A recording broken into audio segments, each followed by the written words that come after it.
ஆனால் Pepsi G Sivakumar அவர் யார்? கடந்த 10 ஆண்டுகளாக பாஜகவில் தொடர்ந்து உங்களோட பங்களிப்பு இருந்துட்டு இருக்குது. பெப்சியில் வந்து நான்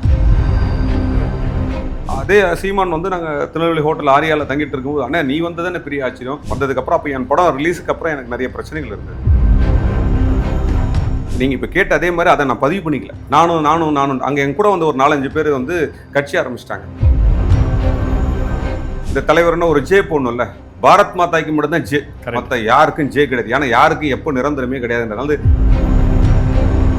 நான் உங்களுக்கு சொன்ன பார்த்தீங்களா, புரட்சி தலைவரோட இருந்தவங்களோட அவங்க எப்படி வாழ்ந்தாங்கன்றதை கேட்டு பார்த்தாங்கன்னா இவங்களும் அரசியல் வரமாட்டாங்க. அவர் எப்படி வாழ்ந்தாருன்னு இவருக்கு ஒரு நிகழ்ச்சி தான் வந்து கரூர். புரட்சி தலைவர் கரூர் மாதிரி 7-8 நிகழ்ச்சி இருக்கு. கமல் சாரை சொன்னீங்க இல்லையா, ஏன்னா அது நான் சொல்லி ஆகணும். அந்த காலகட்டங்களில் அவருடைய ஸ்பீச்சும் இப்போ அவருடைய பார்க்கும்போது அவரெல்லாம் நான் பயங்கரமாக, ஏன்னா ஓப்பனாக பேசுவார். ஏதாவது தப்பாக இருந்தாலும் சரி, எதாக இருந்தாலும் எப்படின்னு பேசிடக்கூடிய ஒரு மனுஷன் இன்றைக்கி வந்து எப்படி ஒரு திமுகவோட இணைஞ்சி வந்து இப்படி இருக்கிறாருன்னு எனக்கு தெரியல. இது அவருக்கு தேவையே இல்லை சார். இப்போ கேப்டனோட ரொம்ப நெருங்கிய அவர் தான் எனக்கு வந்து இந்த பெப்சி சிவான்ற பேர் அடிக்கடி முன்மொழி எரிஞ்சது அவர் தான்.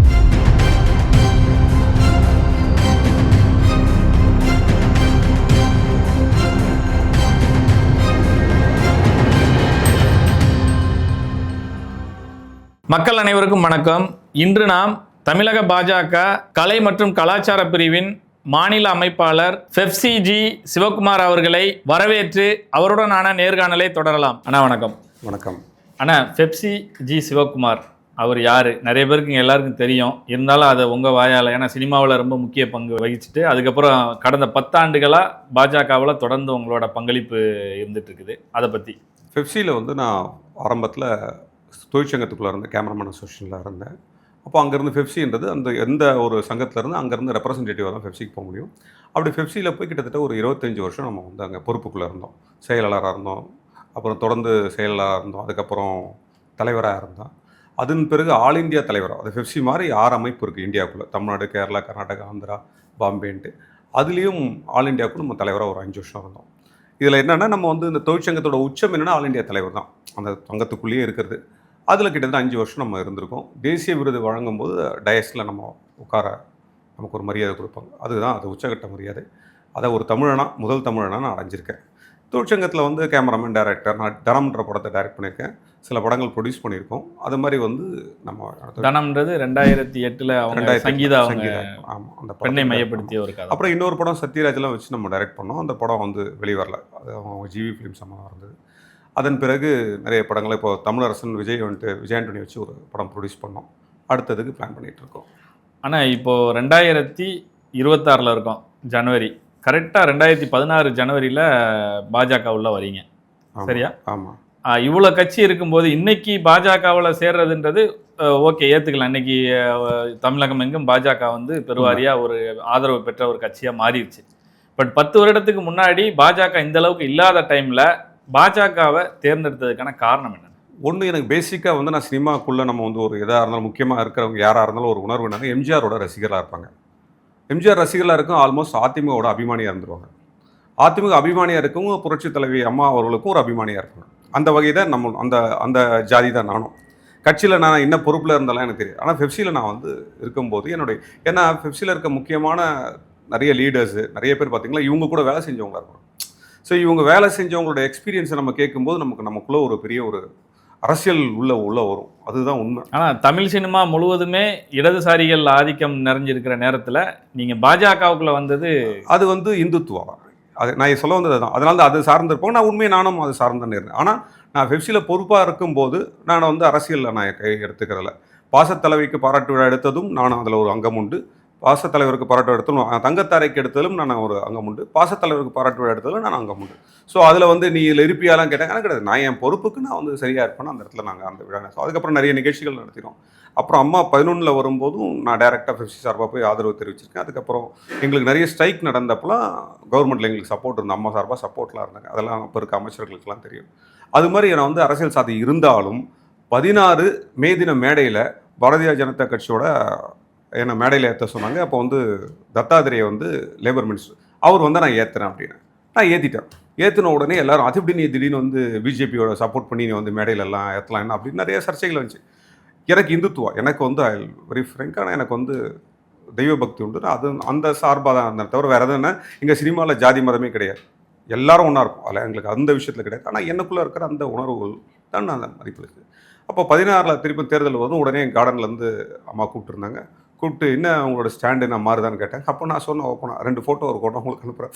நான் சொன்னேன் இல்லைம்மா இந்த மாதிரி எங்களோட சென்ட்ரல் கவர்மெண்ட்டோட எல்லா ஸ்கீமும் வந்து எங்களுக்கு அங்கே தான் இருக்குது அப்படின்னும்போது, சரி சரி சிவானி இதை பாருங்கள் அதை பாருங்கள், நம்ம ஜெயிச்சு வந்துடும், வந்த உடனே அம்மா வந்து பாருங்கண்ணே. நான் அப்போ சொன்னேன் பெப்சி என்னம்மா நீங்கள் தான் காப்பாற்றிருக்கீங்க நிறைய வாட்டி நீங்கள் இருக்கிற வரைக்கும். அப்போ நான் உயிரோடு இருக்கிற வரைக்கும் பெப்சி யாரும் அசைக்க முடியாது அப்படின்ற வார்த்தையை அவங்க சொன்னாங்க. நாங்கள் நிர்வாகிகள் ஒரு 12 பேர் இருந்தோம் அந்த சந்திப்பில்.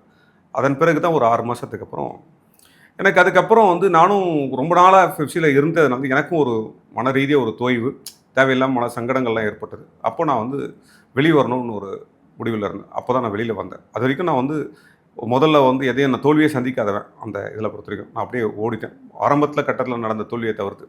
அதோடு நான் என்ன பண்ணேன், அந்த தோல்வி எனக்கு தாங்கலாம், நான் வெளியில் வந்துட்டேன். அதுக்கப்புறம் தான் நேரடியாக பிஜேபியில். ஏன்னா அரசியல் இதில் யூனியனில் இருந்து கொண்டு நம்ம அரசியல் சார்ந்து ஒரு கட்சியில் இருக்க முடியாது, இருக்கவும் கூடாது, பயிலா ஒத்துக்காது. ஸோ அதனால தான் நான் வெளியில் வந்துட்டேன். வெளியில் வந்த பிறகு நம்ம பிஜேபியில் தான் நான் வந்து இணைஞ்சேன். ஆனால் நான் 16லேயே பதிவு பண்ணிவிட்டு அதுக்கப்புறம் தான் வந்து இதுக்கப்புறம் எடுத்த முடிவு தான் நான் இணைஞ்சது. இணைஞ்சப்போ பார்த்தீங்கன்னா நான் ஒரு தப்பு பண்ணிட்டேன். நான் ஒரு 5000 பேர் 10,000 பேர் கேட்டு ஒரு பெருசாக இணைஞ்சிருந்தேன். நான் இன்றைக்கி பெரிய செலிபிரிட்டியாக இருந்திருப்பேன். நான் எப்படி தொழிற்சங்கத்தில் அடக்கமாக கம்முன்னு இருந்தோம் அதே மாதிரி இங்கேயும் கம்முன்னு இருந்தேன். 19க்கு அப்புறம் தான் தெரிஞ்சு ஐயோ இங்கே ஃபோட்டோ செல்ஃபி எடுத்து போடணும் போல இருக்குப்பா, இல்லைன்னா நமக்கு தெரியாதுன்ற ஒரு கான்செப்டே எனக்கு அரசியல் கான்செப்ட் அதுக்கப்புறம் தான் வந்துச்சு. அரசியல்ன்றது நம்மளை முன்னிலைப்படுத்திக்க வேண்டிய அவசியம் இருக்குதுல்ல, அதுதான். ஏன்னா ஒரு சில பேர் வந்து எப்போ நீ சேர்ந்த அப்படின்ற மாதிரி கேட்க ஆரம்பிச்சாங்க. எனக்கே ஆச்சரியமாக போச்சுன்னா அது. ஸோ அப்போ இது தேவைப்படுது. அதுக்கப்புறம் தான் நான் வந்து 19லேருந்து நான் என்னுடைய ஸ்டைலை மாற்றிக்கிட்டு நான் நிறைய போஸ்டர்ஸ்லேருந்து பல டிசைன்ஸ்லேருந்து எல்லாமே என்னோடய சினிமா ஸ்டைல்லே நான் கொண்டு வரப்போ அப்போ எனக்கு வந்து கரெக்டான மரியாதை எனக்கு வந்து கட்சி கொடுத்தது. எதுவுமே பண்ணாதவங்களே விளம்பரம் பண்ணிக்கும் போது நம்ம பண்ணுற விஷயத்த மக்கள்கிட்ட நம்ம பண்ணுறோன்னு சொல்ல என்னென்ன எதுலேயுமே என் ஃபோட்டோ போட்டுக்க மாட்டேன். பெப்சி சிவான்னு இருக்கும், கன்னியாகுமரியில் கேட்பேன் நீங்கள் தானே பெப்சி சிவான்னு கேட்பாங்க அந்த அளவுக்கு. ஆனால் பேர் மட்டும் நான் வந்து அது ஆரம்பத்துலேருந்தே பழகிடுச்சு. ஆனால் நடப்பு நிகழ்வுகள் செய்திகள் நிறைய இருக்குது. அதுக்கு முன்னாடி ஈழத்தில் போர் நடந்தப்போ நிறைய பேர் போயிருந்தா கூட இங்கே ஒருத்தர் மட்டும்தான், சீமான் அவர்கள் மட்டும்தான் அவரை போய் பார்த்துட்டு வந்தாருன்றது வெளியே எல்லாரும் அறிஞ்ச ஒரு விஷயமா இருக்குது. பட் அன்னைக்கு அங்கே போன குழுவில் ரொம்ப முக்கியமான ஆளில் பாரதி ராஜா நீங்கள் உட்பட எல்லாரும் போயிருந்தீங்க. அதை பற்றி சொல்லலாமா? 2009 தேர்தல், பார்லிமெண்ட் தேர்தல் அப்போ வந்து பாரதி ராஜா தலைமையில் நாங்கள் ஒரு முடிவு எடுத்திருந்தாங்க. அப்போ வந்து காங்கிரஸ் எதிர்த்து நம்ம வந்து பிரச்சாரம் பண்ணுறதுன்றது ஒரு முடிவு. பாரதி ராஜா தலைமையில் நான், அமீர், சீமான், நம்ம ஆர் சுந்தரராஜன், இந்த வைகோ அவங்கெல்லாம் எதிர்த்து அந்த போராட்டத்தில் நாங்கள் அதை இப்போ கிளம்பணும். அப்போ தமிழ்நாடு முழுக்க போகும்போது என் தலைவராக இருந்தது விசி குருநாதன் இருந்தார். அவர் தான் உண்மையான இலங்கை தமிழர். ஆனால் அதுக்கு முன்னாடி நான் குறுக்கீடு பண்ணிக்கணும், அந்த போர் சூழலில் அங்கே போகணுன்ற தைரியம் எப்படி வந்தது, அந்த பயணம் எப்படி இருந்ததுன்றதையும் சொல்லிட்டு இது பண்ணிங்கன்னா. இல்லை அதுதான் சொல்கிறேன், உணர்வு தானே, தமிழன்ற உணர்வு தான் நமக்கு மேலோங்கி இருந்தது. இன்றைக்கும் நான் அந்த உணர்வை நான் இந்த நிமிஷம் போன வருஷம் கூட நான் மதிச்சிட்ருக்கேன். தமிழன்ற உணர்வு தான் நம்ம முக்கியம், அதுக்கப்புறம் தான் மற்றதெல்லாம். நான் அந்த உணர்வோடு தான் அந்த களத்தில் போனேன். அப்போ நான் வந்து பெப்சியோட செயலாளர், அது தென்னிந்தியாவின் செயலாளர். அதே சீமான் வந்து நாங்கள் திருநெல்வேலி ஹோட்டல் ஆரியாவில் தங்கிட்டு இருக்கும்போது, அண்ணா நீ வந்தது என்ன பெரிய ஆச்சரியம், நீ வந்து செயலாளராக இருக்க, நீ 4 மொழிக்கும் நீ உயவன், நீ தமிழுக்கு மட்டும் தைரியமாக வந்த பற்றி அப்படின்னு சொல்லி வார்த்தையை என்கிட்ட பதிவு பண்ணாப்புல. நாங்கள் அப்போ போனால் அதுக்கான விளைவுகளை நான் நிறைய அனுபவித்தோம். வந்ததுக்கப்புறம் அப்போ என் படம் ரிலீஸுக்கு அப்புறம் எனக்கு நிறைய பிரச்சனைகள் இருந்தது. அதெல்லாம் வந்து இந்த சார்ந்து வந்தது தான். அப்போ இருந்த கவுன்சிலில் இருந்தவங்க எனக்கு அந்த சில விஷயங்கள்லாம் பண்ணாங்க. பரவாயில்ல, கடந்து வந்து தான் எனக்கு பழக்கமாகப்பட்டது, அது அப்படியே கடந்து வந்துட்டேன். ஆனால் அன்னைக்கு போகும்போது நாங்கள்லாம் போகும்போது இந்த தைரியம் தான், உணர்வு தான். நான் வந்து ஓப்பன் மேடையில் நிறைய விஷயம் பேசினேன். ராமேஸ்வரம் கூட்டத்தில் கூட நான் பேசினேன். அப்போ தான் அதுக்கப்புறம் அமீரும் இவங்களும் கூட அரெஸ்ட் பண்ணாங்க, சீமானியும் கூட. நான் அதுக்கு முன்னாடி நாங்கள்லாம் அதுக்கான காரணம், நாங்கள்லாம் கூட நிறைய விஷயங்கள் உணர்ச்சிகரமாக பேசிட்டு வந்தவங்க. அதன் பிறகு இவங்களோட நம்ம பாரதிய தலைமையில் தமிழ்நாடு முழுக்க போகும்போது நிறைய பிரச்சனைகளை சந்தித்தோம். ஒரு ஊரில் அடிதடி, வேறு சிவகங்கையெல்லாம் பார்த்தீங்கன்னா சிதம்பரத்தோட ஊர்லலாம் நாங்கள் பேசவே விடலை. அப்புறம் அங்கேருந்து நாங்கள் அடுத்த ஊருக்கெலாம் போகும்போது போலீஸ்காரங்க தான் எங்களை கூட்டின்னு வந்து விடுற அளவுக்கு நெருக்கடியெல்லாம் இருந்தது. இதெல்லாம் சந்தித்து தான் நம்ம அந்த காலகட்டத்தை கடந்து வந்தோம். ஆனால் உணர்வு தான். ஆனால் என்னென்னா நீங்கள் இப்போ கேட்ட அதே மாதிரி அதை நான் பதிவு பண்ணிக்கல. நானும் அங்கே என் கூட வந்து ஒரு 4-5 பேர் வந்து கட்சி ஆரம்பிச்சிட்டாங்க. எனக்கு அதில் பற்றி விமர்சிக்க விரும்பலை. மோடிஜியின் வருகை மதுராந்தகம் பொதுக்கூட்டமாக மாநாடான்னு சொல்கிற அளவுக்கு என்டிஏ கூட்டணியோட தலைமையிலான ஒரு கூட்டணியில் யாரெல்லாம் இருக்கிறாங்கன்ற ஒரு அறிமுக விழாவாக இருந்தாலும் காவிப்படையை ரொம்ப பெருசாக பார்க்க முடிஞ்சுது சார் அந்த கூட்டத்தில். சார் உண்மை சார். நான் இன்னொரு விஷயம் என்ன சொல்லணும்னா, நான் தான் சொன்னேன், இப்போ ஏடிஎம்கேவாக இருந்தாலும் சரி டிஎம், நான் 2 முன்னாள் தலைவரோட நாங்கள் வந்து சினிமாவில் இருக்கும்போது ட்ராவல் பண்ணுறோம். நிறைய பிரச்சனைகள் வரும்போது, ஸ்ட்ரைக் வரும்போது, சம்பள உயர்லாம் பார்க்கும்போது அவங்க கூட்டங்களுக்கெல்லாம் நாங்கள் போயிருக்கோம். நிறைய விஷயங்கள் நாங்கள் சந்திக்கும் போது அதற்கும் இந்த மாநாடுக்கும் நிறைய வித்தியாசம் இருக்கு. நீங்களே மாநாடுன்னு தான் சொல்றீங்க. அது பொதுக்கூட்டம் தான். மாநாடு தான். ஏன்னா நான் பார்த்துருக்கேன் சார். நான் வந்து ஷேஷ்மகாலில் ஒரு கட்சி, விஜய் ஷேஷ்மகால் இருக்கும். அப்போ அவங்க ஒரு கட்சியோட பொதுக்கூட்டம் நடத்துவாங்க. அதையும் பார்த்தவன் நான். ஏன்னா எங்கள் ஏரியா பக்கத்தில் தானே எது நடந்தாலும் சினிமாக்காரனுக்கு ஒரே பழக்கம், assistant director, assistant cameraman, director, இவங்களுக்கு வேலை என்னன்னா அங்கே என்ன நிகழ்ச்சி இருந்தால் போய் கலந்துப்போம். எங்களுக்கான அறிவு கிடைக்கும்னு நாங்கள் எதிர்பார்ப்போம். அரசியலாக இருக்கலாம், சினிமாவாக இருக்கலாம், அது இன்னொருத்தர் ஃபங்க்ஷனாக இருக்கும், கேசட் வெளியிட்ட போய் நின்று பார்த்துட்டு வருவாங்க. காரணம் என்ன, டெய்லி கற்றுக்கணும் சினிமாவில். அது மாதிரி அன்றைக்கெல்லாம் இப்போ பார்த்துருக்கும்போது அதெல்லாம் கம்பேர் பண்ணும்போது இந்த நிகழ்ச்சியை பார்த்தீங்கன்னா அவ்வளோ பின் ட்ராப்பு, அவ்வளோ விஷயங்கள், சைலண்ட்டு. இன்றைக்கி எந்த ஸ்மெல்லும், பேட் ஸ்மெல்லும் அங்கே இருக்காது. ஓகேங்களா? நாங்கள் கடந்து வந்திருக்கோம். அப்படி பார்க்கும்போது ஒரு கட்டுக்கோப்பான மோடிஜி பேசி போகிற வரைக்கும் அந்த கூட்டம் கலையலை. அப்படியே சில இதெல்லாம் பார்த்தீங்கன்னா ஒரு 7 தலைவர்கள் இருக்காங்க. ஒரு தலைவர் பேசி முடிச்சு அந்த கூட்டம் போட இன்னொரு தலைவர் போட, அதெல்லாம் கிடையாது. மொத்த கூட்டம் தலைவர் கடைசியாக பேசி முடிகிற வரைக்கும் இருந்தது. ஹிந்தி புரியலன்னு இவங்க சொல்லிக்கிட்டு இருந்தாலும் அவர் பேசின ஹிந்தி வார்த்தைகளும் கை தட்டணும்னு அந்த கூட்டத்தில் தான் இருந்தான். கூட்டம் கலையிறதை விட ஒரு 5000 வெஹிக்கிளுக்கு மேலே உள்ளே வர முடியல. ஆமாம், உண்மை. ஏன்னா எனக்கு தெரிஞ்ச நாங்கள் நிறைய சண்டை போட்டோம். ஏன்னா தெரிஞ்ச முன்னாள் நிர்வாகிகள், பெரிய நிர்வாகிகள், இன்றைக்கி நிர்வாகியில் இருக்கிறவங்களே நீங்கள் இதில் பார்த்துருக்கீங்க. பிஜேபியில் நான் ரொம்ப ஆச்சரியப்பட்ட விஷயத்த சொல்லிடுறேன் தலைவா. செக்ரட்டரிஸ், ஜெனரல் செக்ரட்டரிஸ், துணைத் தலைவர்கள் யாருமே அந்த ஸ்டேஜ் கிட்ட பார்த்துருக்க முடியாதுங்க. எல்லாருமே ஒரு கிலோமீட்டருக்கு மேலே கண்ட்ரோல் பண்ணுறதுக்கு முன்னாடி நல்ல கூட்டம் போட்டு சொல்கிறாங்க. எனக்கு ஒரு பேட்சை கொடுத்து, நீ இந்த கலை நிகழ்ச்சி நடக்கிற இடமும் அந்த 2 பூத்தும் நீங்கள் தான் கைடிங் பார்த்துக்கணும் அப்படின்னாங்க. நாங்கள் அந்த வேலையை தான் கடைசி வரைக்கும் பார்த்துருந்தோம். எனக்கு கூட ஒருத்தர் கேட்டீங்கன்னா பின்னாடி ரோல் கொண்டாங்க. ஏன்னா அங்கே தான் ஏன் செஞ்சு நாங்கள் அதை கண்ட்ரோல் பண்ண முடியும். அதே போல் மற்றவங்கெல்லாம் பார்த்தீங்கன்னா நம்ம டால்ஃபின் ஸ்ரீதர், அமர் பிரசாத் ரெட்டி, அப்புறம் கருப்பு முருகானந்தம், ஏபி முருகானந்தம், இவங்கெல்லாம் பார்த்தீங்கன்னா எல்லாரையும் தூக்கி வெளில போட்டாங்க. அவங்களெல்லாம் காணவே காணும். அவங்களாம் என்ன பண்ண, நான் ரோட்ல வரும்போது தான் பார்க்குறோம், பாக்கெட் வச்சு அன்னை இப்படி போனேன்னு மாநில தலைவரே ரோட்ல நின்று ஒழுங்கு பண்ணிடுறத நம்ம பார்க்க, மாநில அவர்களே பண்ணிட்டு இருந்தது. நம்ம மாநில தலைவர்கள் எல்லாருமே வந்து அதில் வந்து ஒரு தலைவர்களாக இல்லை. இந்த கட்சியை பொறுத்த வரைக்கும் எனக்கு ரொம்ப பிடிச்ச விஷயம் என்னன்னா, இந்த தலைவர்னா ஒரு ஜே போடணும்ல, பாரத் மாதாக்கு மட்டும் தான் ஜே, மற்ற யாருக்கும் ஜே கிடையாது. ஏன்னா யாருக்கும் எப்போ நிரந்தரமே கிடையாதுன்றதுனால கேசவன்ஜி எங்ககிட்ட சொன்னது ஒரு விஷயம், பாரத் மாதாக்கு மட்டும் தான் நீ ஜே போடணும், வேற எதுக்கும் ஜே போடக்கூடாதுன்றார். அது மாதிரி நாங்கள் வந்து வேறு யாருக்கும் ஜே கிடையாது. அதுக்கப்புறம் நாங்கள் வாழ்கன்னு சொல்ல ஒரு வார்த்தை சொன்னால் கூட எங்களுக்கு மோடிஜியை தவிர்த்து வேறு யாருக்கும் நம்ம வந்து இந்த கட்சியை பொறுத்த வரைக்கும் சொல்லாது. அதுதான். அதனால் வந்து எல்லாருமே சகஜமாக தொண்டர்கள், அது மினிஸ்டர் முருகன்ஜியாக இருக்கலாம், எல்லாரும் நீங்கள் பார்த்துருவீங்க, களத்தில் பார்த்துருவீங்க, இறங்கி வேலை செய்வாங்க.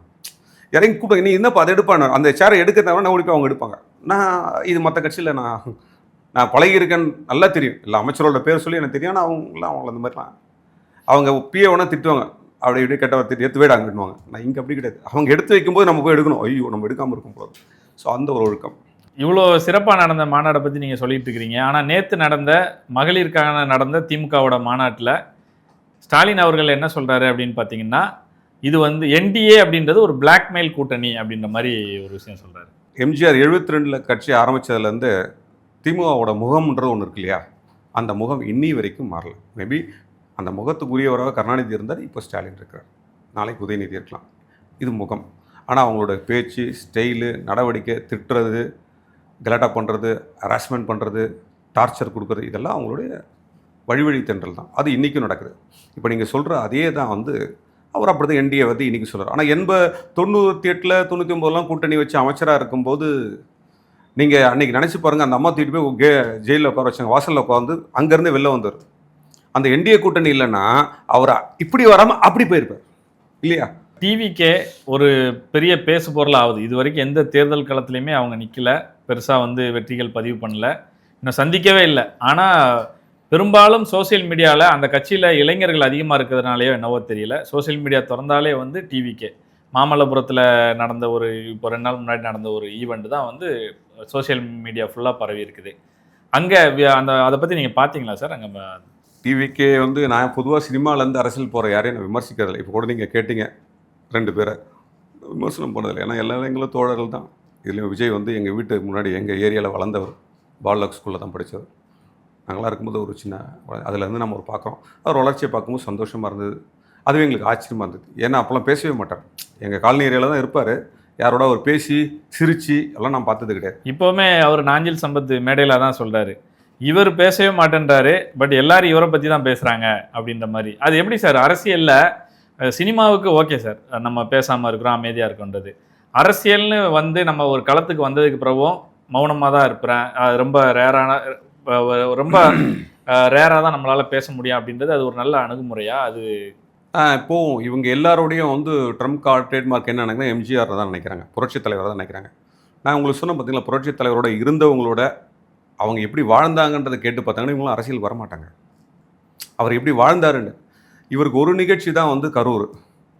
புரட்சித் தலைவர் கரூர் மாதிரி 7-8 நிகழ்ச்சி இருக்குது. ஆனால் அது ரொம்ப சுலபமாக ஹேண்டில் பண்ணிட்டு போயிட்டார். அவர் களத்தில் இறங்கிடுவார்ல சார், களத்தில் இறங்கிட்டு ரொம்ப சுலபமாக ஹேண்டில் பண்ணாதான் தான் நீங்கள் ப்ராப்ளமாகலாம் இவ்வளோ பெரிய மீடியா இல்லை, அதெல்லாம் எதுவுமே இல்லை. இன்னைக்கு இவ்வளோ பிரச்சனை. அவர் அது மாதிரி அவருக்கு உயிர் கொடுத்தவங்க பல பேர் இருக்காங்க. டிக்கெட் வாங்கும்போது நசுக்கி இறந்தவங்களோட ஒவ்வொரு படங்களுக்கும் வரும். அந்த மாதிரியான காலகட்டத்திலேயே அவர் அதை நேரடியாக ஹேண்டில் பண்ணி அந்த குடும்பத்துக்கு போய் பார்க்கறது சொல்கிறதெல்லாம் வந்து அவர் உண்மையான ஒரு வாழும் தெய்வமாக இருந்தார். அவரை இவங்கெல்லாம் முன்னெடுக்கும் போது நம்ம எந்த இடத்துக்கு இருக்கிறோன்றதை இவங்க யாரும் பார்க்குறதில்ல. அரசியலில் வர முக்கால்வாசி பேரில் வந்து நான் சொல்கிற பர்டிகுலர் இந்த கேரக்டர் வந்து அந்த மாதிரி எனக்கு தோணுது கிடையாது. உதாரணத்துக்கு எம்ஜிஆர் வந்து ஒரு ஷூட்டிங் போனார்னா அங்கே தொழிலாளர்கள் என்ன சாப்பிட்றாங்க, எங்கே தங்கியிருக்காங்க, அவங்களுக்கு என்ன உடை கிடச்சிருக்கு, என்ன கிடைக்கல, அவங்களுக்கு பேட்டா போய் சேர்ந்துச்சா இல்லை சேரலையா, ஊருக்கு வந்தவுடனே இந்த ரிப்போர்ட்டெல்லாம் அவருக்கு போயிடும். தன்னோட சம்பளத்தை வந்து அவர் கிளியர் பண்ணுறதுக்கு முன்னாடி அந்த ப்ரொடக்ஷன் அவங்களுக்கெல்லாம் கிளியர் பண்ணதுக்கப்புறம் தான் இவர் கிளியர் ஆகும். இது போல் விஜய் இருந்திருக்கிறாரா நீங்கள் நினச்சி பார்த்துக்கணும். நான் அவரை பற்றி விமர்சனம் பண்ண வேண்டியதில்லை. ஏன்னா நான் ஆரம்பத்திலேயே வந்து எல்லாரும் அரசியல் வரலாம், தப்பு கிடையாது, எல்லாருக்கும் அந்த ரைட்ஸ் உண்டு. அரசியல்னால் ஒரு பெரிய இதெல்லாம் கிடையாது, எல்லாருக்கும் வரலாம். உன்னோட உழைப்புக்கு ஏற்ற மரியாதையும் அங்கீகாரமும் அரசியலில் கிடைக்கும். ஆனால் இப்போ நான் சொன்ன புரட்சித் தலைவருக்கு இதே போல் புரட்சித் தலைவர் அம்மாவை பார்த்து ஏன்னா என் புரட்சி நான் ஏடிஎம் கேட்குறேன் கிடையாது, இருந்தாலும் பிஜேபிக்காரன் நான் சொல்கிற வார்த்தைனா எங்களோட சினிமாவுக்குள்ளே அவங்க அப்படி பதிஞ்சிட்டாங்க எங்கள் மனசுக்குள்ளே. நான் வேறு யாரையும் சேர்க்கலைனா கூட அவங்க 2 பேரும் நான் சேர்க்காமல் இருக்க முடியாது. அரசியல் வாழ்க்கையில் என்ன மாதிரி இந்த 70s 90s வந்தவங்களோட வாழ்க்கையில் வராமல் இருக்க முடியாது. காரணம் என்ன, பெப்சியில் ஸ்ட்ரைக் நடக்கும்போது கிட்டத்தட்ட 2 லாரி மூட்டைக்கு அரிசி கொடுத்து விட்டாங்க, எண்ணெய்லாம் கொடுத்து விட்டாங்க அம்மா கார்டன்லேருந்து. ஸோ அவங்க மனசில் இவங்க இருப்பாங்களா, கொரோனா டைமில் சோறு கூட போடாதவங்க மனசில் இருப்பாங்களா, நீங்கள் புரிஞ்சுக்கணும் சார். இது நம்ம மதுராந்தகம் மாநாடு, மோடி அவர்களின் வருகை, என்டிஏ தலைவர்கள் உட்கார்ற வரைக்கும் திமுக வச்ச விமர்சனம் என்னவா இருந்ததுன்னு பார்த்தீங்கன்னா, என்டிஏ ஒரு உறுதித்தன்மை இல்லாத ஒரு கூட்டணியாக இருக்குது அப்படின்னு தொடர்ந்து விமர்சனம் பண்ணிகிட்டே வந்தாங்க. கரெக்டாக அந்த மாநாடு முடிஞ்சதுக்கப்புறம், அதாவது பொதுக்கூட்டம் முடிஞ்சதுக்கப்புறம் என்ன நிகழ்வு நடக்குதுன்னு பார்த்தீங்கன்னா, திமுகவோட கூட்டணியில் ஒருத்தராக வந்து இப்போ வாய்ஸ் கொடுக்க ஆரம்பிக்கிறாங்க.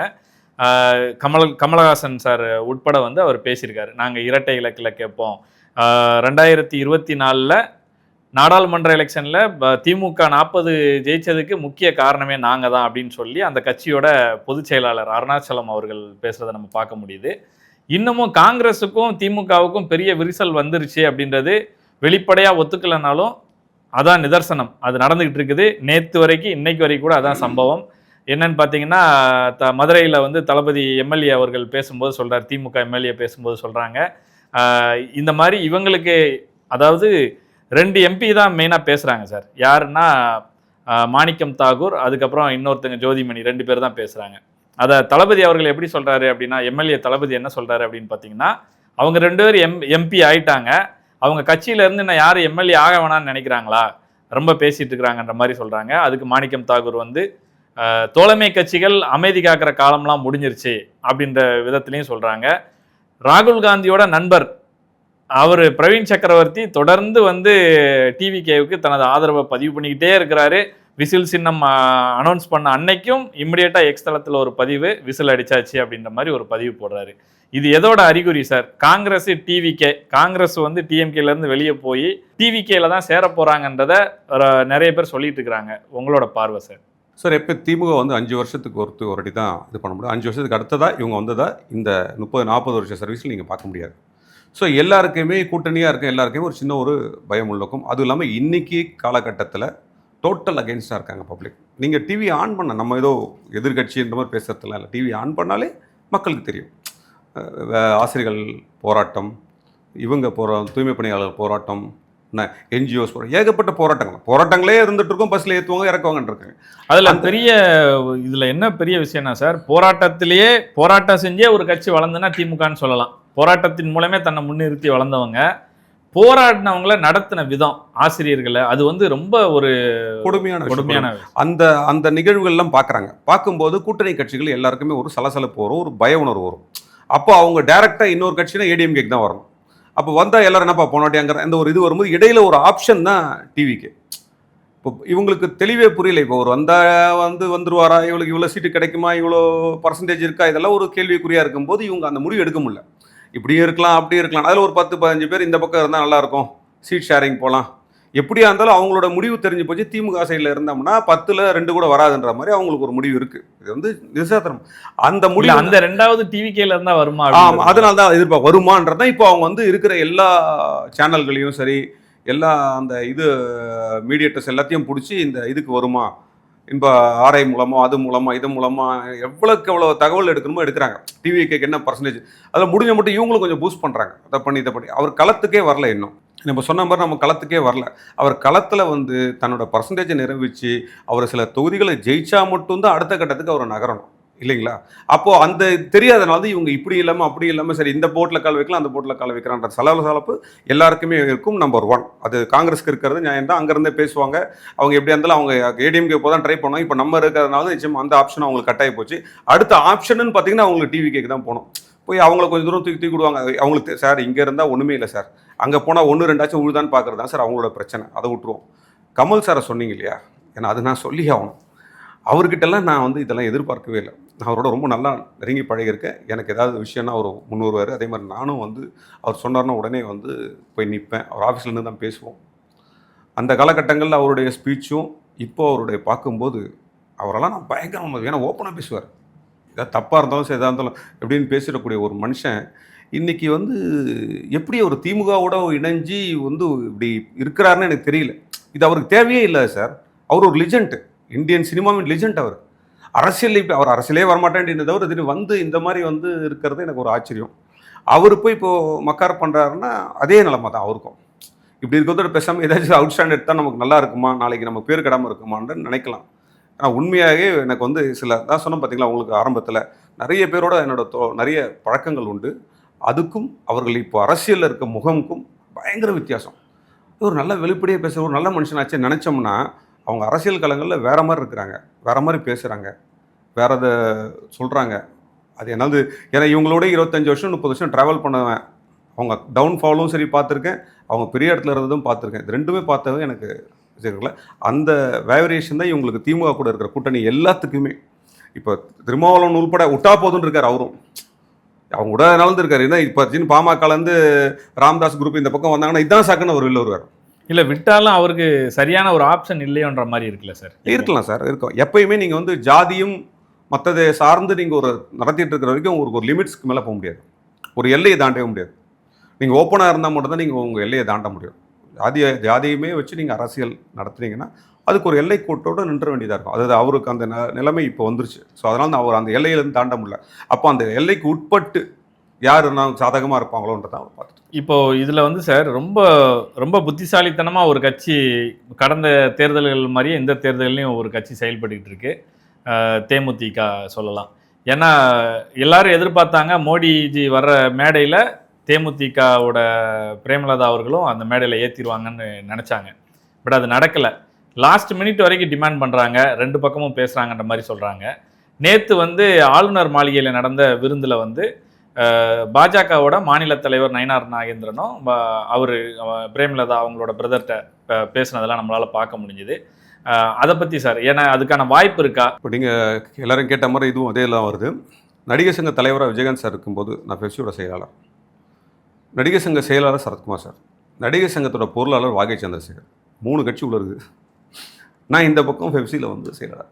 ஸோ நிறைய விஷயங்கள் அந்த காலகட்டத்தில் நெய்வேலி போராட்டத்திலேருந்து எல்லா விஷயங்களும் நாங்கள் ஒன்றா தான் ட்ராவல் பண்ணியிருக்கோம்.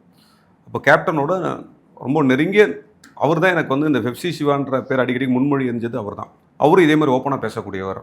எதாக இருந்தாலும் அவர் ஓப்பனாக பேசினா நிறைய கஷ்டங்கள் அனுபவிச்சாருன்னு எனக்கு நல்லா தெரியும். அவர் இருக்கும்போது அரசியல் வந்து வேறு காலம், நான் வேறு மாதிரி இருந்தது. இப்போ அந்த கட்சியை பொறுத்த வரைக்கும் பார்த்திங்கன்னா ஒரு ஆளுமையுடன் வந்து அவங்களால வந்து ஹேண்டில் பண்ண முடியல. கடந்த தேர்தலெல்லாம் பார்த்திங்கன்னா அவர்கிட்ட இருந்த ஆளுமை இருந்ததோட கடந்து போக முடியல. அது அவங்களுடைய ஒரு மைனஸாக இருக்குது. அது அவங்க எப்படி கடக்க போகிறாங்க அப்படின்னு எனக்கு தெரியல. இப்போது அவங்க எடுத்துருக்கிற இந்த ஸ்டாண்ட் ரொம்ப ரிஸ்க். இதே தான் லாஸ்ட் 2 டைம்ஸ் கூட எடுத்து அவங்க ஸ்டாண்டும் பார்த்திங்கன்னா லாஸ்ட் மினிட்ல ஒரு ரிஸ்க் எடுக்கும்போது உங்கள் கெப்பாசிட்டிக்கு மேலே நீங்கள் எதாவது கேட்டிங்கன்னா எல்லோரும் மறுக்கும்போது அப்போ நம்ம மாட்டிக்கிறோம். அப்போ நம்ம என்ன பண்ணோம், முதல்ல ஒரு ஸ்டாண்டில் நம்ம இருந்துட்டு அதுக்கப்புறம் அங்கேருந்து நம்மளுடைய பார்கெயின் ஆரம்பித்தா கூட நல்லா இருந்திருக்கும். இங்கே இருந்துட்டு எனக்கு இன்னும் 2 கொடுங்க, எக்ஸ்ட்ரா சீட்டு கொடுங்க, அதை கொடுங்க. அவங்க அப்போ என்ன ஆயிடுதுன்னா, நீங்கள் என் கூட உண்மையாக உழைப்பியா இல்லையான்னு எல்லா கட்சிக்கும் ஒரு டவுட் வந்துடும் இல்லைங்களா? நீங்கள் அங்கே பேசி இங்கே பேசி எல்லாம் பேசும்போது நீங்கள் இப்போ நான் உன்னை சேர்த்துக்கிறேன், சரி நீ கேட்குறதெல்லாம் கொடுக்குறேன், ஆனால் நீ பட் உண்மையாக இருப்பியான்னு தெரியலையே. நாளைக்கு என்ன ஒரு சீட் அதிகமாக கொடுத்தா அன்றைக்கி நைட்டே நீங்கள் எனக்கு காலி பண்ணிட்டு அங்கே போனீங்கன்னு ஒரு மனநிலை வரல, எல்லாருக்குமே வரல. அதுதான் இப்போ இருக்கிற பெரிய கட்சிகளுக்குள்ள ஒரு மனநிலை. இவங்களை பற்றி என்ன இருக்குது சொல்லும்போது கூட நம்ம கூட சொல்லும்போது அவங்களும் இருந்தாங்கன்னா நிறைய ப்ளஸ்ஸாக இருக்கும். லாஸ்ட் டைமில் இருந்த மாதிரி நீங்கள் சொன்ன மாதிரி நிறைய டிஸ்டன்ஸ் வந்துட்டேன் எல்லாரோடய இருந்து. நான் பிஜேபிக்கு வந்ததுக்கப்புறம் பார்த்தீங்கன்னா இந்த எல்லா கம்யூனிகேஷனும் க்ளோஸ் பண்ணிட்டேன். சீமான் கூட நீங்கள் ஏர்போர்ட்டில் பார்க்கும்போது அப்பா பெரிய பெரிய தலைவரெல்லாம் பேச மாட்டேறீங்க அப்படின்னு நண்பர்களாக இருந்தாலும் ஜஸ்ட் ஒரு டிஸ்டன்ஸ் மீட். ஏன்னா கட்சிக்குள்ளே சொல்லுவாங்க, ஐயோ இவர் தெரியுமா அவர் தெரியுமான்றவனுங்க, எப்போ இது அடுத்த தொல்லை. நேர்காணலின் இறுதியாக வந்து பார்த்தீங்கன்னா, நீங்கள் தென் சென்னை மாவட்டத்திலேருந்து விருகம்பாக்கத்துலேருந்து வந்திருக்கீங்க. அங்கே நீங்கள் என்னென்ன பணிகள் செய்கிறீங்க, அதோட இன்னொரு கேள்வியோடு நம்ம முடிச்சுக்கலாம். 2026 தமிழக சட்டமன்ற தேர்தல் என்ன மாதிரி இருக்க போகுது? என்டிஏ கூட்டணி தான். இந்த 26 கன்ஃபார்ம் என்டிஏ தான். என்டிஏ இல்லைன்னு நினச்சா தமிழ்நாடு சூசைட்டுக்கு அட்டன் பண்ணிச்சுன்னு அர்த்தம் என்னை பொறுத்த வரைக்கும். ஏன்னா என்னை பொறுத்த வரைக்கும் நான் பார்த்துட்டேன், எல்லாத்துக்கும் ஒரு லிமிட் இருக்கு இல்லையா? நம்ம இது வந்தால் நடந்த நியாயம், இது நடந்த ரோட்டில் யார் நடந்து போகிறோம், எவனோ ஒருத்தன் வெட்டுறான், எதிரிக்கு வெட்டுறான், சண்டை வெட்டுறான், துரோகம் வெட்டுறான், அதெல்லாம் நடக்கலாம், கொலை அதெல்லாம் நடக்காது. இது சும்மா போயிட்டு இருக்கேன், ஒருத்தன் ஒரு 10 பேர் திட்டி வெட்டுறானுங்க, என்னடா வெட்டுறானுங்களா, இல்லை போகும்போது பொதுவாக வெட்டு போகிறான்னா அந்த நிலைமைக்கு தமிழ்நாடு போனதுக்கப்புறம் இதை எப்படி மீட்டெடுக்கிறது? அப்போ நான் என் சட்டை வந்து அது என்ன சட்டை, என் திமுக சட்டையா திக சட்டையா, அது என்ன சட்டையாக தான் கழட்டி போட்டு ஒரு மனுஷன் அந்த இடத்துல நிற்கலைன்னா அதுக்கப்புறம் இந்த நாட்டை ஒன்றும் செய்ய முடியாது. அதாவது அது அந்த முடிவில் நான் வந்து ஒரு பிஜேபிக்காரனா பார்க்குறத விட நான் சினிமாவோ மற்றதோ எல்லாரோட பார்க்கும்போது எடுத்த உடனே தலைவா இந்த வாட்டி விட்டுறக்கூடாது, தலைவா இந்த வாட்டி விட்டுறக்கூடாதுன்னா ஏன்னா என் கையிலேயே இருக்குது, மக்கள் கையில் தாங்க இருக்குது. மக்கள் பிடிச்சி அதுக்கான முடிவு சொன்னால் தான். ஆனால் நிச்சயமாக அது கன்ஃபார்ம் என்டிஏ அதுதான் நடக்கும் என்பதில் மாற்றம் இல்லை. ரெண்டாவது என்ன கேட்டிங்க, இந்த விருகை தொகுதி. நான் விருகை தொகுதியில் நான் அவுஜி ஸ்கூல் ப்ளஸ் வந்து நான் அந்த வட்டாரத்திலே இருக்கிறேன். அங்கே வந்து ரொம்ப லேபர்ஸாக சூழப்பள்ளம், எம்ஜிஆர் நகர்லாம் பார்த்திங்கன்னா தினக்கூலிகள். இன்னொரு பக்கம் பி கிளாஸ் சென்டர் செக்டார்ஸு அது மாதிரி இருக்கும். அப்புறம் பெரிய பெரிய அப்பார்ட்மெண்ட் ஃப்ளாட்ஸு. மிடில் கிளாஸு ஏ பி. இந்த பிக்கும் ஏக்கும் உள்ள ஓட்டு விழுந்தாலே 25% ஓட்டு விழுந்தாலே இது என்டிஏ கூட்டணியை அசைக்கவே முடியாது. போன வாட்டி கூட ஓட்டு பர்சன்டேஜ் குறைஞ்சிருக்கும். காரணம் இவங்க யாரும் ஓட்டு போட வரல 21. இந்த முறை அப்படி இருக்க மாட்டாங்க, ரோடுக்கு இறங்கி வருவாங்க, ஏன்னா பாதிக்கப்பட்டாங்க. அதேமாதிரி கீழ்த்தட்டு மக்களும் நம்ம இப்போ வந்து சூழப்பள்ளம் மாதிரி இடங்கள்லாம் போய் நம்ம ஒரு அன்னதானம் பண்ணுறதை செய்கிறோம். அங்கே அவங்க வாய்ஸே அப்படி தான் இருக்குது. இந்த வாட்டி வந்துடணும் தம்பி, வந்துடணும், உழைக்கங்க, சோறுலாம் நீங்கள் அப்புறம் போடலாம், முதல்ல இந்த வாட்டி ஜெயிக்கணும் அப்படின்ற ஒரு கருத்தை அங்கே பதிவு பண்ணுறாங்க. ஸோ நம்ம எதை கேட்டால் அவங்க அந்த இப்போ வந்து நீங்கள் அந்த இலவசத்தெல்லாம் அவங்க விரும்புறதில்ல, நீங்கள் எதை கொடுக்குறீங்கன்றது பார்க்குறதில்ல. இப்போ வந்துடணுமா, நாங்கள் போட்டோம், யாரும் அதை பற்றி எனக்கு இதை வந்து நான் யூனியன்லேருந்து பார்த்துருக்கேன். ஒரு யூனியன் எலெக்ஷன் ஜென்ரல் பாடி நடக்கும்போது கண்டுபிடிச்சிடலாம், இந்த ஏ அணி நிற்கும், இந்த ஏ அணி காலி ஆகிடும்ட்டு. அந்த மௌனமே நமக்கு தெரியும், அது ஒரு மாதிரியான புரட்சியாக இருக்கும். அது என் தொகுதியில் நான் பார்க்குறேன். விருகம்பாக்கத்தை பொறுத்தவரைக்கும் ரொம்ப ஸ்ட்ராங்காக இருக்குது, ரொம்ப ஸ்ட்ராங். டெஃபினட்டாக பிஜேபி 100% இடத்துல வின் பண்ணுற ஒரு இடத்த களம் கொண்டு வந்திருக்கு. அதேமாதிரி நிர்வாகிகளில் வந்து பிஜேபியில் நான் ஓப்பனாக சொல்கிறேன் சார், நான் மற்ற கட்சிகளை பார்த்துருக்கும் போது வரைக்கும் அவங்க எல்லாத்துக்கும் ஒரு பலன் உண்டு. ஒரு சாதாரண ஒருத்தர் கூட திடீர்னு ஒரு மினிஸ்டர் கூப்பிட்டப்பா அவங்களுக்கு என்னென்ன போட்டு அது கொடுப்பான்னா ஒரு மேடம் அமைச்செல்லாம் கொடுக்கணும்னா அவன் டக்குன்னு ஒரு 2 லட்சம் 3 லட்சம் போட்டு போனான். ஆனால் இவன் சாதாரண ஒரு ஆள் தானே, கவுன்சிலர் மாதிரி சாதாரண, இவன் எப்படி திடீர்னு இவ்வளோ செலவு பண்ணான்னு அந்த அளவுக்கு அவங்க பொருளாதாரம் அந்த கட்சி பண்ண முடியுது. ஆனால் பிஜேபியில் அப்படி கிடையாது. 2000மோ 3000மோ 5000மோ அவன் கையிலேருந்து காசு எடுத்து போட்டு அது ஒரு பெரிய நான் ஆச்சரியமாக பார்ப்பேன். இது எப்படி காசை போட்டு கட்சியை வளர்க்குறவனா நான் இங்கே தான் பார்க்குறேன். அதே மாதிரி வந்து ஒரு நிகழ்ச்சி நம்ம வைக்கிறோம், ஒரு நிகழ்ச்சி 5000 பேர் 500 பேர் கலந்துற நிகழ்ச்சி போகலாம், ஒருத்தவங்க கூட பிடிச்சிருக்க மாட்டான். நான் அந்த இதுக்கெல்லாம் போயிருக்கேன். உள்ளே போகும்போதே நமக்கு தெரியும், ஐயோ மூட் அவுட் ஆகுது பண்ணு உள்ளே வந்துடும், அந்த மாதிரி வந்து இதாக இருக்கும், இரிட்டேட்டிங்காக இருக்கும். இதெல்லாம் பார்த்தீங்கன்னா 100%. அப்போது இந்த கட்சியை வளர்க்குறதுக்கு அந்த தொண்டன் தயாராக இருக்கான். தொண்டத்துக்கு கீழே இருக்கிறவன் அவனை ஒன்றுமே செய்ய முடியாது. நான் இன்றைக்கி வந்து மோடி வந்திருக்கிற அந்த நீங்கள் கேட்டிங்க அந்த மோடி நிகழ்ச்சியை நான் ஃபோட்டோ உங்களுக்கு அட்மிட் பார்க்குறேன். சேர் மேலே ஏந்திரிச்சு குதிக்குதுங்க பசங்க. சார் இந்த உணர்வு உள்ளே வந்துச்சுன்னு வெளில போக சார், அது எனக்கு தெரியும் சார். நீங்கள் வந்து ஏடிஎம்கே டிஎம்கே அப்புறம் எந்த கட்சியும் வளராமல் இருக்கிறதுக்கு காரணம் அந்த உணர்வு உள்ளே போகிற வரைக்கும் சார். அந்த உணர்வு உள்ளே போயிடுச்சுன்னா மக்களுக்குள்ளே அதை அவனை வெளில எடுக்கவே முடியாது. அதில் ஓரளவுக்கு ஜெயிச்சது யாருன்னா நீங்கள் ஆச்சரியப்படுவீங்க, சீமான் தான். ஒருத்தவங்க உள்ளே போயிட்ட பிறகு அது வெளில தூக்கி போட்ட மற்ற கட்சிகள் நீங்கள் எடுத்து பாருங்களேன். வந்தது பல கட்சிகள், பல நடிகர்கள், பல பேர் ஆரம்பித்தாலும் தூக்கி வெளில போட்டுருவாங்க. போகணும் உணர்வோடு உள்ளே போகணும். அந்த உணர்வு பிஜேபி வந்து அன்னைக்கு 2%, 3%, நீங்கள் 18%, 20%, இன்றைக்கி நீங்கள் எடுத்து பாருங்கள் 25% தாண்டி தான் இருக்கும். காரணம்னா நான் ஒரு நிகழ்ச்சி கூப்பிட்றேன்னா ஒரு 200 பேர் நிற்கிறாங்க. நான் நீங்கள் சொல்ல 16, 18லலாம் நான் இருக்கும்போது 18ல் ஒரு நிகழ்ச்சி போட்டால் கூட 50 பேர் 40 பேர் இருக்கும், தான் ஒரு பெரிய விஷயம். இன்றைக்கி சாதாரணமாக ஒரு மண்டல் கூட்டம்னு போட்டால் 200 பேர் நிற்கிறான். 4 மண்டலம் சேர்த்து கூட்ட போகிறோம், ஒரு 500 பேருக்கு வரோம். வேலை நாளில் நல்லா புரிஞ்சுக்கணும். ஒர்க்கிங் டேஸ்லேயும் அந்த டைமுக்கு வராங்க, அட்டண்டன்ஸ் போடுறாங்க, இருக்கிறாங்க. அது யார் யார் என்னென்ன இதெல்லாம் இல்லைனாலும் கட்சிக்காக இருக்கிறாங்க. இது வளர்ந்துருச்சுன்னா நீங்கள் ஒன்றுமே செய்ய முடியாது சார். இதுதான் சார் குஜராத், இதுதான் சார் யூபி, இதுதான் சார் நாளைக்கு பீகார், இதெல்லாம் தான் சார் இந்த தமிழ்நாடு. ஏன்னா இது வளர்ந்துட்டு இருக்கிறதுக்கான காரணம் இதுக்குள்ளே இருக்குது. நீங்கள் எந்த கட்சியை காரணம் தேவை, ஏடிஎம்கே டிஎம்கே இனிமேல் காரணம் தேடுறாங்களோ அவங்களோட பதிவும் அவங்களுடைய வளர்ச்சியோட தலைவரோட வளர்ச்சியிலும் அவங்க கொண்டு நிறுத்திட்டாங்க.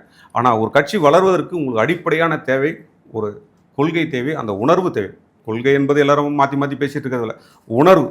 எனக்கு அந்த உணர்வு இருந்துட்டு அந்த கட்சி வளர்ந்துடும். இந்த வகையில் இந்த கட்சியை நான் 21 பார்க்குற விருகம்பாக்கத்தும் இப்போ அன்றைக்கே எனக்கு வந்து 100% தனிச்சு நின்று ஜெயிக்க முடியுன்ற உணர்வோடு நான் வாக்கு கொடுத்துருக்கேன். ஆனால் இன்றைக்கி வந்து பார்க்கும்போது கன்ஃபார்மாக வந்து ஒரு நல்ல சாலிட் என்டிஏ கூட்டணி, அந்த ஏடிஎம்கே எல்லாரும் வராங்க, எல்லாருமே ஃபோன் பண்ணி சொல்கிறாங்க, எஸ்ஆர் ஃபார்முக்கு இதாகிடுச்சு சிவா சார் கொஞ்சம் என்னென்னு பார்க்க சொல்லுங்களேன். ஏடிஎம் கட்சியிலும் ஃபோன் பண்ணுறாங்க, நமக்கு ஃபோன் பண்ணுறாங்க. நம்ம நிர்வாகிகள் எப்போ அந்த 28வது தெருவில் ஏதோ பிரச்சனையாக அதை போய் பாருங்கள் பார்க்குறோம். ஸோ இந்த உணர்வு வந்து வளர ஆரம்பிச்சது, பாசிட்டிவாக இருக்குது. 26 என்டிஏ தான். ஆனால் உங்கள் நேரத்துக்கு ரொம்ப நன்றி. நன்றி, வணக்கம். உலக தமிழ் சொந்தங்களுக்கு வணக்கம். நான் ராஜவேல் நாகராஜன். பேசு தமிழா பேசு வலையொலியுடைய வளர்ச்சிக்கு நீங்களும் உறுதுணையாக இருக்கணும்னு நினச்சிங்கன்னா இந்த வீடியோடைய டிஸ்கிரிப்ஷனில் இருக்கக்கூடிய ரேசர் பே லிங்கை கிளிக் பண்ணுங்கள். அந்த லிங்க்கில் போயிட்டு உங்களுக்கு விருப்பமான தொகையை பேசு தமிழா பேசுவனுடைய வளர்ச்சிக்கு உங்களுடைய பங்களிப்பாக நீங்கள் கொடுக்கலாம். நன்றி, வணக்கம்.